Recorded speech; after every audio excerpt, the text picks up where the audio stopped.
Hi guys, I'm Katie and welcome to my channel. So firstly, I just want to apologise, this video was meant to go up last week, but I got a really just awful, horrible summer cold, as only I could. By the end of the week, I wasn't feeling like too bad. I'd kind of gotten over the worst of the head stuff, but I just could not hold like any form of sentence or conversation without coughing every 5 seconds. And I just probably would not have been able to have gotten through anything, and because I just like to take everything in one take and then edit as I need to, and I think it just would have made editing a nightmare, and to be honest, I don't think I would have made it through. So I probably will be coughing lots of this, but don't worry, you won't see any of that. So I'm hoping that I can make this video a really quick and short one because I'm actually going to the gym in like 45 minutes. So I need to make this a quick one and not ramble too much. So my first read of July, and can I just stress, I thought I was already in September because I was like, what have I read in August? I got so confused.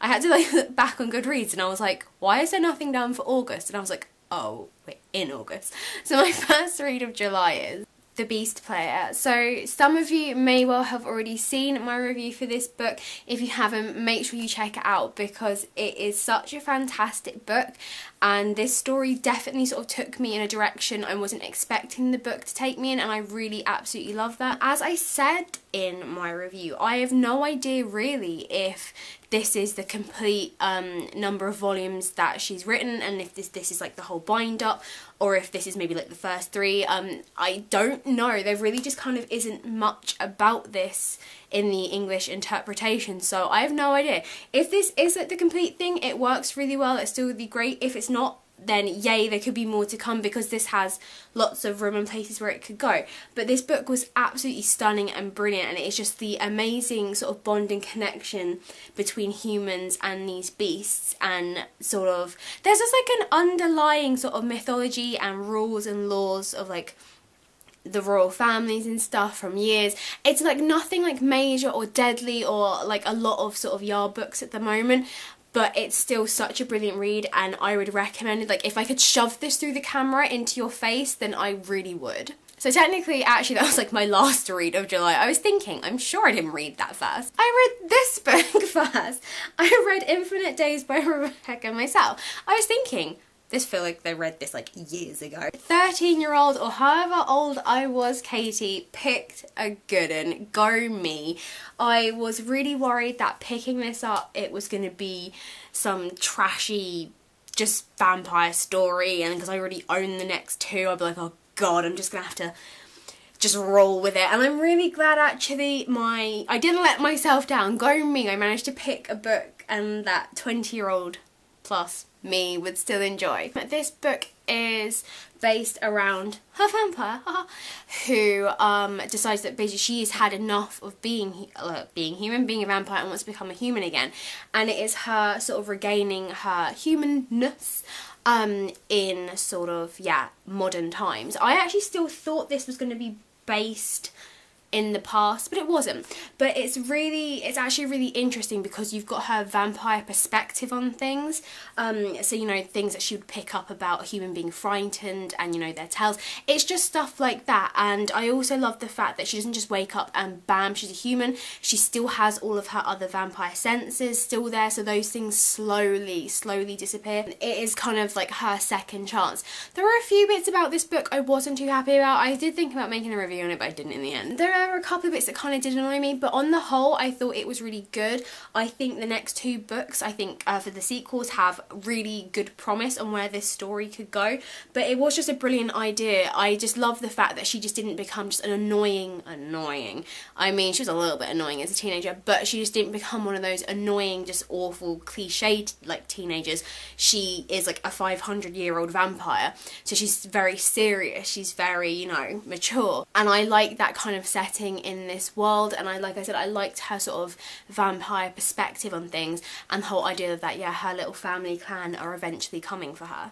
The second book I finished was the 3rd volume in the Wizard of Oz bind-up. So we have The Patchwork Girl of Oz, TikTok of Oz, and The Scarecrow of Oz. It's kind of weird because The Scarecrow of Oz shouldn't really be named The Scarecrow of Oz, and neither should TikTok of Oz.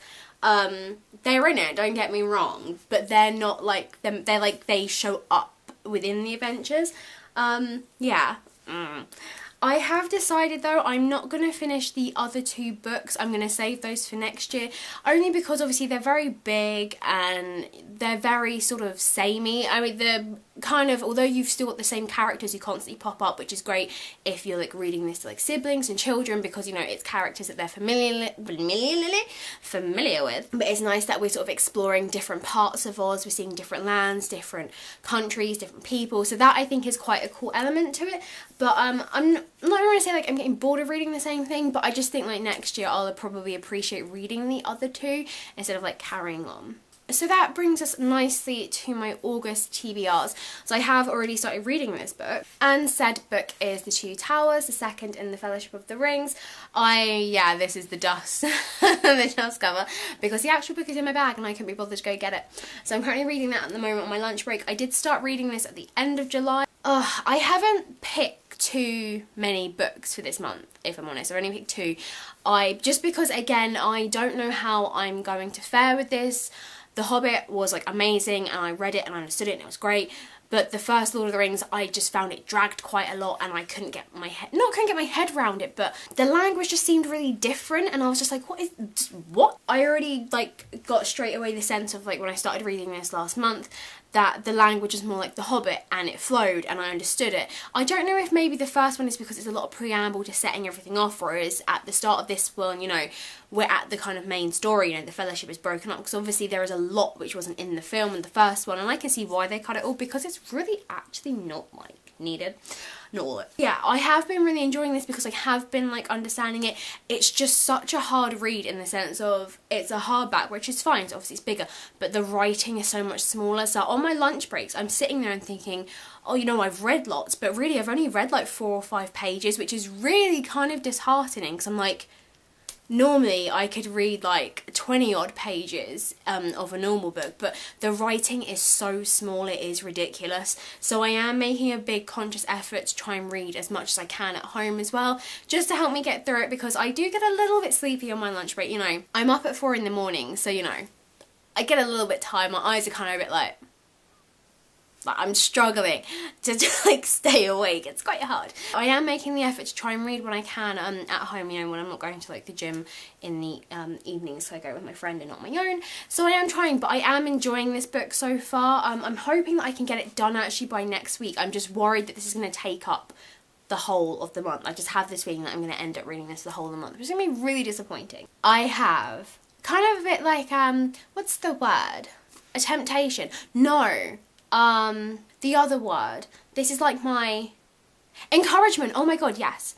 This is my encouragement to get me to finish the book. Dan Brown, Origins. I have been waiting so long for you to come out in paperback, because I didn't want it in hardback, so when I those in paperback, I need them to match.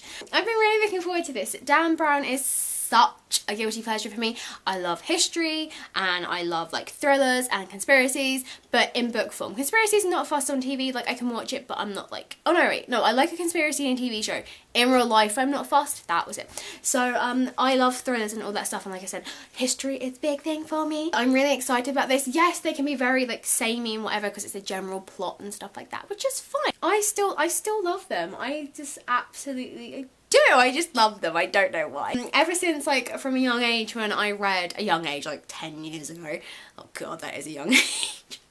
When I read Angels and Demons and I read Da Vinci Code, I was just so like, like, I was like, books like this exist? Because yeah, they just like, it chops and changes from a lot of different people's point of views. The chapters are really short, so it just feel like you were just like devouring the book like so quickly. I absolutely love them for that reason, and I can also picture cute little Tom Hanks. So I'm really looking forward to this. I'm really hoping it doesn't let me down, because I'm giddy with joy to finally have this in my hands. Thank you so much for joining me, and thank you for being patient with this video not coming out last week. Just, yeah, stupid illness got the better of me. Only I can catch a summer cold, because, you know, these are my talents, my hidden skills that I own, catching summer colds. I would love to know in the comments below your thoughts on what I'm reading, my picks. Have you read Dan Brown yet? Have you read Origins yet? Did you like it? Did you know? What are your thoughts?